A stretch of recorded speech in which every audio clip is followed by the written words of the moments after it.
Unless you have zero connection to pop culture, I can pretty much guarantee that you've heard of Joaquin Phoenix. Undoubtedly one of the most critically beloved American actors out there, the 45-year-old has been working for almost 4 decades, which is basically his entire life. Until recently, he was most famous for his role as Johnny Cash in the biopic Walk the Line, or for starring opposite Philip Seymour Hoffman in Paul Thomas Anderson's The Master. But that was until last year, and Joker.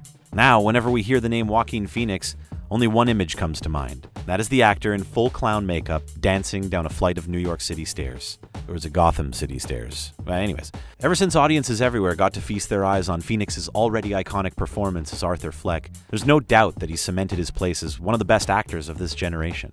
But while you might know Phoenix for all the characters that he's played, you still might not know much about who he is underneath the makeup. So who is Joaquin Phoenix, and why can't we get enough of him?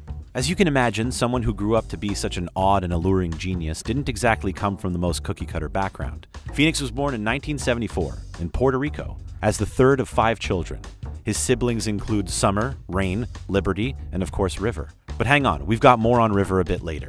With names like that, it's not hard to believe that Joaquin was born into something of a hippie family. But what you might not have known is that he was also born into a cult. That's right, Joaquin's parents were active members of a famous religious cult called the Children of God, later known as the Family International. I suppose the Family International is a toned-down version of the name. The Children of God contained all of the typical markings of a 1970s cult: belief in an upcoming apocalypse, a desire for a spiritual revolution, and isolation from the outside world at the urging of their leader David Berg, who would eventually change his name to Moses, because cult leaders are, if anything, humble. His parents moved up the ranks of the Children of God until they wound up living on a colony in Venezuela. But eventually things turned sour, and the group started a very questionable practice called flirty fishing, as a way for the female members to recruit new male adoptees.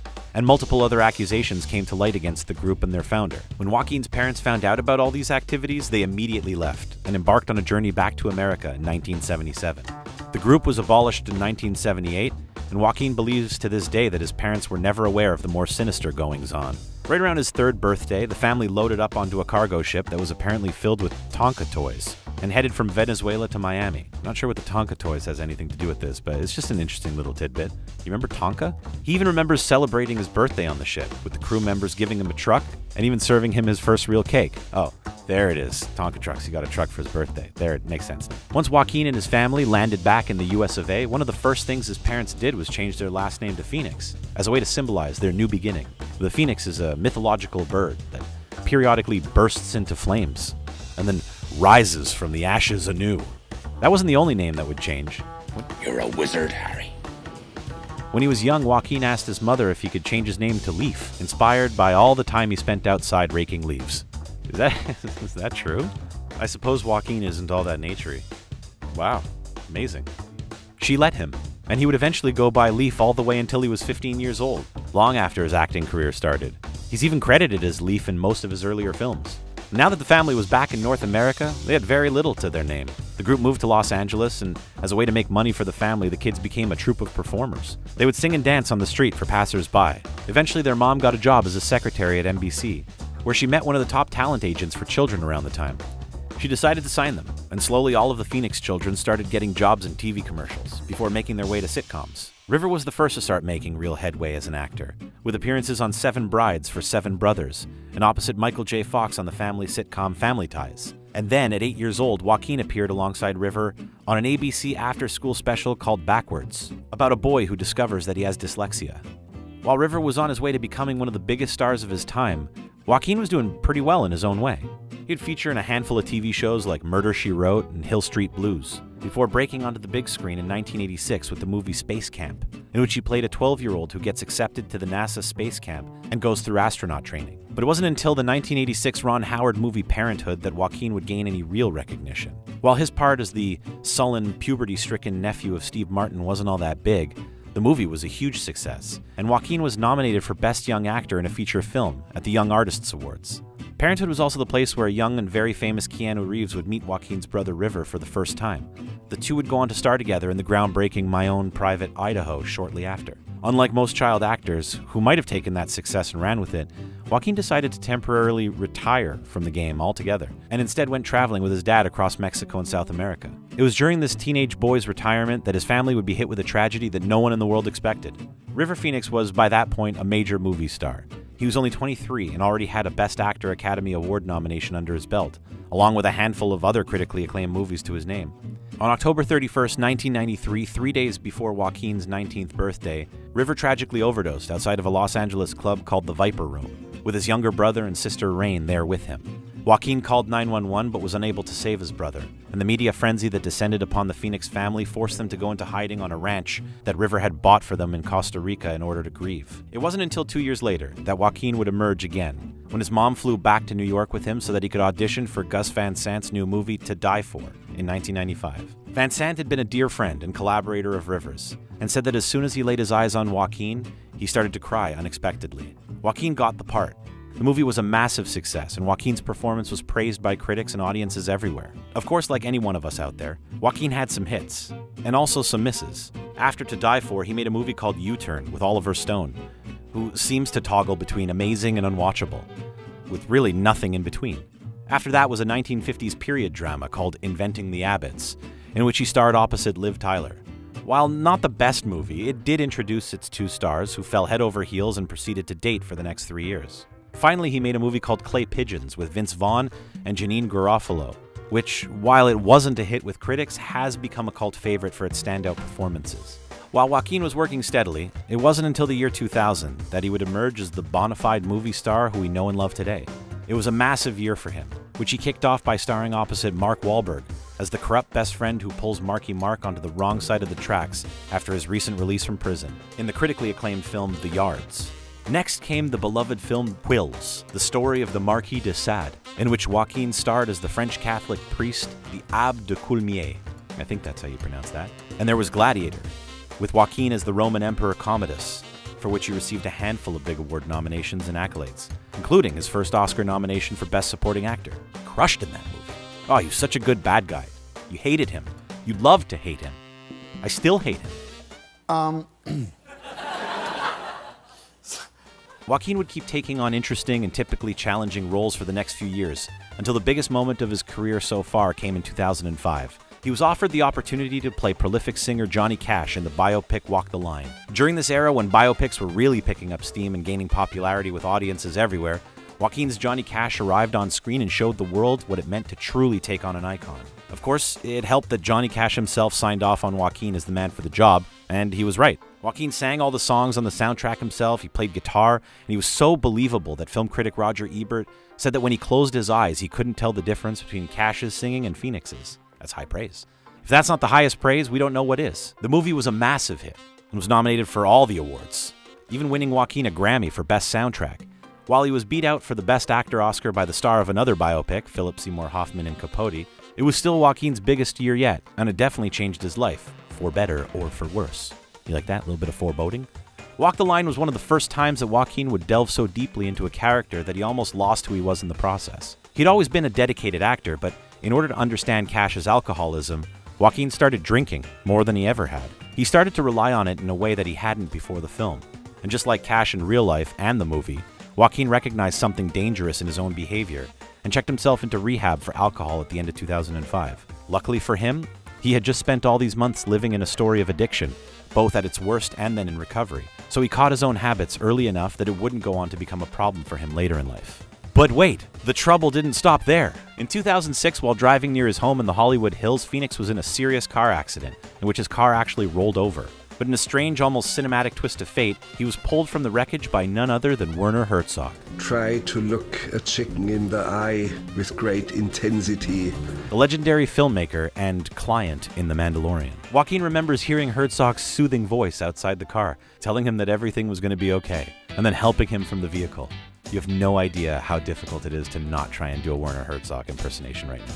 Herzog even stopped Joaquin from lighting a cigarette next to the wreckage, which just happened to be soaked in gasoline. Once the ambulance arrived, Joaquin turned to Herzog to thank him for his help, but the documentarian was already gone. Oh, what an enigma, that Werner Herzog. And then, in late 2008, things started to get weird. Pheonix abruptly announced that he was going to retire from acting in order to focus on his career as a rapper. growing his hair and beard long and sporting a pair of black Ray-Bans that he would rarely be seen without. It was in 2009, after this big announcement, that Joaquin made his now infamous appearance on The Late Show with David Letterman, which many people started speculating that he was on drugs. With his Ray-Bans on, he mumbled incoherently throughout the entire interview, barely gave Letterman a straight answer to a single question, and then actually took the gum out of his mouth and stuck it underneath Letterman's desk. It wasn't until 2010 that it was revealed that all of it had been part of a mockumentary called I'm Still Here, that Joaquin and his then friend Casey Affleck had been making. Joaquin announced that he'd been in character as a heightened version of himself for the entire 2-year duration of the shoot, which was intended to be a commentary on celebrity culture and the media. He would return to Letterman in 2010 in order to clear the air and promote the film, where he said the idea for the project started because Pheonix couldn't believe that people thought that reality TV was unscripted and wanted to see how far they could push people's perception of reality. Unfortunately, even after Joaquin spent 2 years of his life dedicated to the film, it didn't get the critical reception that they'd hoped for and was met with indifference by most critics and audiences. And since then, the film and its director Casey Affleck have been dogged by allegations of misconduct against its female crew members during the filmmaking, which has everybody wishing that I'm Still Here was not so much here and more very, very far away. At least for Joaquin's sake, by revealing that it was all a ruse, his 2 years' worth of antics didn't completely ruin his career. It wasn't long before he was back on his feet, getting the praise he so deserves, with a career-best performance in 2011's The Master, which earned him a 3rd Oscar nomination, followed up by another amazing turn in Spike Jonze's Her in 2013. While spending most of the time alone on screen might have been the downfall of another actor, Joaquin carries the movie with ease, and was met with almost universal critical acclaim. Pheonix was now seemingly unstoppable, with every movie he touched awarding him tons of praise from fans and critics everywhere. From The Immigrant to Inherent Vice to You Were Never Really Here and then Don't Worry, He Won't Get Far on Foot, Pheonix brings his star power to every character he inhabits, no matter how vastly different they are. Sure, there have been a couple of misses in the middle of all those hits, but the problems rarely lie with Pheonix, who always shines, even if the movie around him is a bit of a bust. And then 2019 rolled around, and with it came Joker, a role that is notorious for making or breaking even the most skilled actor. Looking at you, Jared Leto. Expectations were sky high when it was announced that Joaquin would be the latest in the long line of greats to try his hand at the clown prince of crime. But from the first moment audiences laid eyes on teasers for his take on the character, we knew this was going to be different. No stranger to transforming his body for a role, Pheonix started by losing 52 pounds to take on this new iteration of the beloved character. Director Todd Phillips approached Joaquin with his take on the Joker origin story, which was set to be darker and grittier than anyone we had ever seen before. Not only did he change his body, Pheonix also spent time studying narcissism and criminology to understand the mind of Arthur Fleck, and the physicality of Buster Keaton and the Scarecrow from The Wizard of Oz to discover how Arthur moved. By the time he arrived on set, Phillips described Joaquin as looking like one of those birds from the Gulf of Mexico that they're rinsing tar off of. Can we pull up a visual of a bird soaked in oil? While we can all agree that Joaquin's Joker is an incredible performance, that doesn't mean it was all smooth sailing.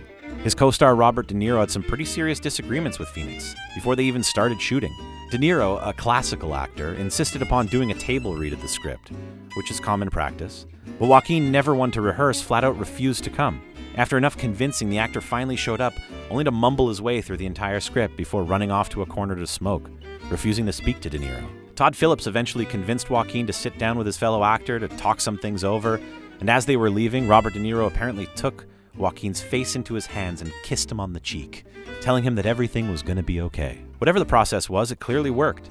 Joker's now the highest-grossing R-rated film of all time, and has completely swept the entire awards circuit all over the world. While many people might think of him as some of his most iconic characters, Joaquin Phoenix the man actually lives a pretty quiet life.